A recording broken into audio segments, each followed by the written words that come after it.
مسلمانوں پہ ظلم ہوا، فلسطین میں آگ لگی اور پورے فلسطین کی گلیاں خون سے بھر گئیں۔ ایک دن کے اندر 70,000 مسلمان قتل ہوا۔ گھوڑوں سے سڑکوں پہ چلا نہیں جاتا تھا، گھوڑے پھسلتے تھے، اتنا خون تھا، اور کچی سڑکیں تھی، اتنا خون تھا۔ پہلے کچی زمین نے خون پیا، پھر خون اس سے باہر آیا، پھر بھی اتنا 70,000 آدمی قتل ہوا۔ صلاح الدین ایوبی کون تھے؟ میرے غوث اعظم جیلانی کے مدرسے کے طالب علم تھے۔ جامعہ نظامیہ مدرسہ، یہ مدرسے ہیں جنہوں نے دین کے مجاہد پیدا کیے، مدارس ہیں جنہوں نے دین کے مجاہد پیدا کر کے پوری دنیا کے اندر پھیلائے ہیں۔ مدارس کے اندر دہشت گردی آئی، میں اختلاف نہیں کرتا، لیکن ابھی بھی مدرسے ہیں جن مدرسوں سے رسول اللہ کے دین کا سچا درس دیا جاتا ہے، امن، پیار اور محبت کی فضا کو عام کیا جاتا ہے وہ مدارس، اور انشاءاللہ قیامت کی صبح تک وہ مدرسے قائم رہیں گے۔ صلاح الدین ایوبی مدرسے کے طالب علم ہے، مدرسے کا، لیکن مدرسہ اس کا تھا جو ساتھ درویش بھی تھا۔ صلاح الدین ایوبی اکیلا اپنے دوستوں سے کہنے لگا مسلمانوں کی مدد، چند سالوں میں نکلو مدد کریں۔ انہوں نے کہا تیرے نکلنے سے کیا ہوگا؟ کہنے لگا میں نے نہیں نکلنا، میرے اللہ نے میری مدد کرنی ہے، میرے اللہ نے میری اٹھ باندھ کمر کیا ڈرتا ہے، پھر دیکھ خدا کیا کرتا ہے، تو میں مجھے نکلنے دے، اللہ میری مدد کرے گا۔ تھوڑا تھوڑا کر کے فوج جمع کی، کوشش کی۔ چند سالوں کے بعد اسی جگہ جہاں مسلمانوں کا خون بہا تھا، اللہ نے اسلام کا جھنڈا پھر سے بلند کر دیا۔ صلاح الدین ایوبی فاتح بن کے مسجد اقصی کے دروازے پہ کھڑا ہے۔ چند سال گزرے، عیسائیوں کا اپنا وہ ظلم ابھی یاد ہے، اور عیسائی سارے لیڈر کہتے ہیں تیاری کر لو، اب ہمارے بچے کاٹے جائیں گے، عورتیں بیوہ ہوں گی، گردنیں کٹیں گی، اب دیکھنا جتنا خون ہم نے بہایا تھا مسلمان اس سے دگنا بہائیں گے۔ صلاح الدین ایوبی گھوڑے پہ کھڑے ہیں اور پوچھتے ہیں او عیسائیوں بتاؤ تمہارے ساتھ کیا کروں؟ گردنیں جھک گئیں، جواب کوئی بھی نہیں۔ کہا تم نے 70,000 مسلمان ایک دن میں مارا تھا، بولو تمہارے ساتھ کیا کروں؟ تم نے ایک دن میں مسلمان یوں کاٹے جیسے گاجر مولی کاٹی جاتی ہے، بولو کیا کروں؟ عیسائی کہنے لگے ہمیں اپنے ظلم یاد ہے، تشدد یاد ہے، بربریت یاد ہے، تو بہتر جانتا ہے تو نے کیا کرنا ہے۔ صلاح الدین ایوبی گھوڑے پہ فاتح کھڑا ہے، آنکھوں میں آنسو آئے، تڑپ کے رویا، کہنے لگا میں تمہارے ساتھ وہی سلوک کروں گا جو میرے مصطفیٰ نے قریش مکہ کے ساتھ فرمایا تھا، لا تثریب علیکم، جاؤ تم پر کوئی زیادتی، جاؤ تم آزاد ہو۔ اس نے کہا تو کر کیا رہا ہے؟ کہنے لگا میں کیا کروں، میں اس محمد کا ماننے والا ہوں جس نے معاف کرنا سکھایا ہے صلی اللہ علیہ وسلم، میرے پیروں میں زنجیر ہے رسول اللہ کی غلامی کی، جاؤ تم آزاد ہو۔ اس نے کہا تم آزاد ہو، لوگوں نے کلمہ پڑھنا شروع کر دیا، اشہد ان لا الہ الا اللہ واشہد ان محمدن عبدہ۔ سارے قبیلے کے کچھ نہ کچھ لوگ مسلمان، ایک قبیلہ رہ گیا مسلمان نہیں ہوتا۔ صلاح الدین ایوبی اپنے خیمے میں بیٹھے ہیں تو ایک بی بی آ گئی، اس قبیلے کا کوئی شخص مسلمان نہیں ہوتا۔ بی بی آئی، آگے کہنے لگی میرے 4 بیٹے جنگ میں کھو گئے، چھوٹے چھوٹے بچے جنگ میں کھو گئے، مل نہیں رہے، فوجیوں کو حکم دے مجھے میرے بچے تلاش کر کے دیں۔ صلاح الدین ایوبی نے جھٹ پٹ سر پہ امامہ باندھا، نیزہ پکڑا، سینے بند باندھا، اپنے جبے کو سمیٹا اور باہر کہنے لگی تو کدھر جا رہا ہے؟ کہنے لگا میں خود تیرے بچے تلاش کر کے دوں گا۔ صلاح الدین چند سپاہی ساتھ گلی گلی نکلے، گلی گلی فجر کے نکلے، اثر ہو گئی، تھک گئے، 2 نمازیں صحرا میں پڑھی، جنگل کے اندر پہنچے تو ایک کونے میں 4 بچے ایک جگہ ڈرے اور سہمے ہوئے بیٹھے ملے۔ صلاح الدین ایوبی اٹھا کے لائے، ماں کو کہنے لگے تیرے بچے ہیں، نکلا اس لیے تھا کہ میرے نبی نے فرمایا بچے جدا ہوں تو ماں کو درد بڑا ہوتا ہے، اور میرے رسول نے فرمایا تھا جب جنگ کرنے جاؤ تو کھیت برباد نہ کرنا، فصلیں تباہ نہ کرنا، بچوں کو ماں سے جدا نہ کرنا۔ فرمایا میں سوچ رہا تھا تیرے بچے کہیں میری وجہ سے جدا ہو گئے تو مصطفیٰ کو جواب کیا دینا؟ فرمایا تیرے بچے ڈھونڈ کے لایا ہوں۔ بچے ماں کے پاس آنے لگے تو ماں نے بڑے بیٹے کے منہ پہ تھپڑ مارا، کہتا اماں کیا ہوا؟ کہنے لگی تو نے سنا نہیں کہ دشمن کے بچوں کی اتنی حفاظت کرتا ہے، میرے پاس نہ جا، اس کے قدموں میں بیٹھ جا۔ جس نبی کے غلام اتنے سچے ہیں وہ نبی کتنا سچا ہوگا، جس نبی کے نوکر اتنے کھڑے ہیں وہ نبی کتنا کھڑا ہوگا، جا جا کے کلمہ پڑھ لے۔ مسلمانوں کی نا ایک تعداد لڑتے لڑتے لڑتے لڑتے دور چلے گئی، تاتاریوں نے قید کر لیا، 4 مسلمان تھے، تبلیغ کرنے گئے، جنگ کرنے گئے، جہاد کرتے کرتے کافروں سے لڑتے لڑتے تاتاری قوم میں چلے گئے، وہاں قید کر لیے گئے تو سزائے موت کا حکم ہوا۔ 4 بزرگ تھے، سزائے موت کا حکم ہوا تو تاتاری بادشاہ جو تھا وہ بڑا خلاف تھا، بڑا سخت مخالف تھا مسلمانوں کے۔ اس نے کہا کہ ان کو جب پھانسی دینا نا مسلمانوں کو تو میرے سامنے دینا۔ اب 4 عالم ہیں، 4 صوفی ہیں، سفید داڑیاں، سر پہ امامے، پھانسی کا وقت آیا تو جو پھانسی گھاٹ ہے وہ ایک ہے، چاروں کو کٹھے پھانسی نہیں ہو سکتی۔ ایک کو کہا کہ ایک ایک کر کے ان کو پھانسی دو. جب پھانسی کا وقت آیا نا تو جو سب سے پیچھے سوجی تھے وہ دوڑ کے آگے آئے, کہنے لگے بادشاہ پہلی باری میری لگا پہلی. اب بادشاہ نے کہا ٹھیک ہے اسے لٹکا دو. وہ قریب آئے تو دوسرے دوڑ آئے, کہنے لگے نہیں پہلی باری میں نے زیادہ کافر قتل کیے, میرا بڑا جرم ہے, مجھے پہلے سزا دو. ان کو پھانسی دینے لگے تو تیسرے آ گئے, کہنے لگے نہیں یہ تو میرا قتل کرتا تھا, رستے میں بتایا کرتا تھا, ڈھونڈ کے میں بتلاتا تھا کہ یہاں زیادہ تعداد ہے, مجھے پہلے پھانسی دو. تیسرے کے ساتھ بات ہو رہی تھی تو چوتھا دوڑا آیا, کہنے لگا یہ رستے بتاتا تھا, یہ تبلیغ کرتا تھا, یہ سارا کچھ کرتا تھا, لیکن کہا یہ کہتے تھے چلو واپس چلتے ہیں, میں جانے نہیں دیتا تھا, میں کہتا تھا اور کافر مارنے اور علاقے فتح کرنے, میرا جرم بڑا ہے, مجھے پہلے پھانسی دو. بادشاہ کہنے لگا مجھے 35 سال ہو گئے حکومت کرتے, بڑی دنیا کو پھانسی دی ہے, لوگ تو ایک دوسرے کو دھکے دیتے ہیں کہ پہلے تو جا پہلے تو جا, اور تم کیسی قوم ہو کہ ایک دوسرے پہ قربان ہو رہے ہو. کہنے لگا تم ایک باپ کی اولاد ہو, جاگ رہے آپ لوگ. تاتاری بادشاہ کافر بادشاہ اسلام کی مخالفت کرتے ہیں, ایک باپ کی اولاد ہو کا نہیں, ایک قبیلے کے رہنے والے ہو کا نہیں, ایک ملک کے رہنے والے ہو نہیں. اس نے کہا رشتہ کیا ہے, تمہارا رشتہ کیا ہے؟ بول کے کہنے لگے خدا ایک ہے نبی ایک ہے, خدا ایک ہے اور نبی منفرد ایک ہے, اس قوم کی نقصان بھی ایک ہی سب کا نبی, اللہ بھی قرآن بھی ایک. کیا ہی اچھا تھا ہوتے اگر مسلمان بھی ایک, یوں تو سید بھی ہو مرزا بھی ہو افغان بھی ہو, تم سبھی کچھ ہو بتاؤ کہ مسلمان بھی ہو. فرمایا ہمارا اللہ ایک ہے نبی ایک ہے, تو کہا پھر ایک دوسرے پہ جان کیوں دیتے ہو؟ فرمایا ہمارے نبی نے ہمیں بھائی بھائی بنا دیا ہے, بھائی کا دل نہیں کرتا اس کی آنکھوں کے سامنے بھائی چلا جائے, ہمارا دل نہیں کرتا پہلے مجھے دے پہلے مجھے دے. بادشاہ کہنے لگا تمہارا جذبہ مجھے متاثر کر گیا, جاؤ میں تم چاروں کو آزاد کرتا ہوں, تمہیں آزاد کرتا ہوں. میرے دوستو یہ رنگ تھا, دیکھیں نا, یہ اس دھرتی نے نظام دیکھا ہے نا, اس فلک میں پہلی بار دیکھا, اس زمین میں پہلی بار. اور میرے حضرت صاحب فرمایا کرتے تھے زمین تڑپ کے روئی, اس نے پہلی دفعہ دیکھا. احد کا میدان ہے, 3 صحابہ تپتی ہوئی زمین پہ زخموں سے چور چور پڑے ہیں. حضرت انس بن نضر رضی اللہ تعالیٰ عنہ پانی کا پیالہ لے کے پہنچے, ایک زخمی سے کہا تجھے پانی پلانا ہے, تو کہنے لگا میرے زخم تھوڑے ہیں, وہ جو ساتھ پڑا اس کے زخم گہرے ہیں, پہلے اسے پانی پلا دے, جا اسے دے دے. اس کے پاس پہنچے تو وہ کہنے لگا وہ مجھ سے پہلے گرا تھا, اس کا زخم زیادہ گہرا ہے, اسے پانی پلا.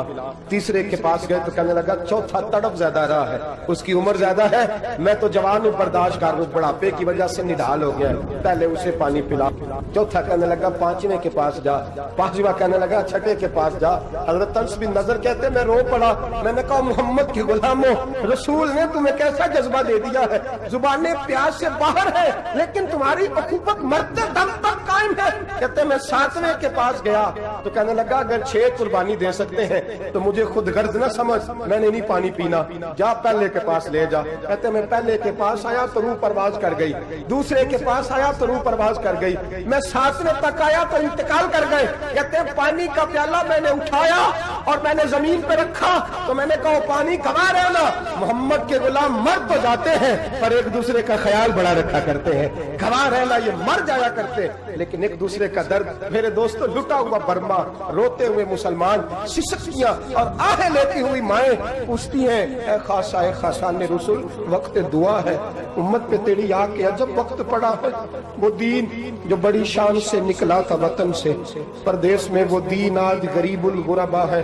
فریاد ہے اے کشتی یہ امت کے نگہباں, بیڑا یہ تباہی کے قریب آن لگا ہے. اور کیا خوبصورت جملے کہے تھے کہ نبی پاک صلی اللہ علیہ وسلم نے, حضور نے فرمایا تھا میرا مومن ایک جان کی طرح ہوتا ہے, ایک جان کی طرح ہوتا ہے, ایک کو تکلیف ہو جسم کے ایک حصے کو, سارا حصہ پریشان ہوتا ہے. فرمایا یہ ایک مکان کی طرح ہے, ایک اینٹ دوسری اینٹ کو مضبوط کرتی ہے. فرمایا یہ مضبوط لوگ ہیں, یہ مضبوط لوگ. حضرت عمر فاروق کا زمانہ ہے, ایک آدمی نے سیری بھیج دی ایک گھر میں بطور تحفہ, قحط کا زمانہ تھا, گوشت ملتا نہیں تھا, جانور. ایک آدمی نے سیری بھیج دی ایک آدمی کے گھر میں. اس نے کیا کیا, اس نے اپنی بیوی سے کہا ہماری تو خیر ہے, ساتھ والا پڑوسی زیادہ غریب ہے. ادھر نہ بھیج دے، یہاں گندم امیر شہر کی ہوتی رہی خراب اور بچی کسی فقیر کی فاقوں سے مر گئی، کہا ساتھ والے پڑوسی کے گھر سے میں کئی دنوں سے بھوک کی آوازیں وہاں بھیج دے۔ اس کے گھر گئی تو اس کی بیوی شوہر کو مشورہ دیتی ہے، کہتی ہے میرے بچے تو دلیر ہے، ساتھ والے کے چھوٹے ہیں، وہ گزارا نہیں، ادھر نہ بھیج دیں۔ ادھر گئی، ایک روایت ہے 7 گھر، ایک روایت ہے 21 گھر، 21 گھروں میں گھومتی ہوئی وہ شریف پھر پہلے کے گھر میں آ گئی، اور پہلا سے ابھی کہنے لگا صرف تو نے محمد کا کلمہ نہیں پڑھا، باقی بھی اس نے بھی پڑھا ہوا ہے، صرف تو نے ہی رسول اللہ سے یہ درس نہیں لیا، باقیوں نے بھی لیا ہے، اور صرف تیرے اندر ہی جذبہ اظہار نہیں، تو ہی صرف مسلمانوں سے پیار نہیں کرتی، سارے ہی پیار کرتے ہیں۔ وہ شریف پھر آ گئی ہے، اب کیا کرنا ہے، اب کیا کرنا ہے؟ امام نبوی نے لکھا ہے، وہ کہنے لگی کرنا کیا ہے، پکاؤں گی میں اور کھائیں گے 21 گھر، پھر بھی اکیلے نہیں کھائیں گے، پکاؤں گی میں اور کھائیں گے 21 گھروں کے مطابق شوربہ پکا، اور پھر برتن میں ڈال کے وہ بی بی ایک گھر کا دروازہ کھٹکھٹاتی ہے، کہتی ہے مصطفیٰ کے غلاموں نکلو باہر اور کھاؤ، اس لیے کہ جس نبی نے مجھے پیار کا حکم دیا اسی نے تمہیں بھی پیار کرنا سکھایا ہے، یہ رنگ چشم فلک نے سکھایا ہے۔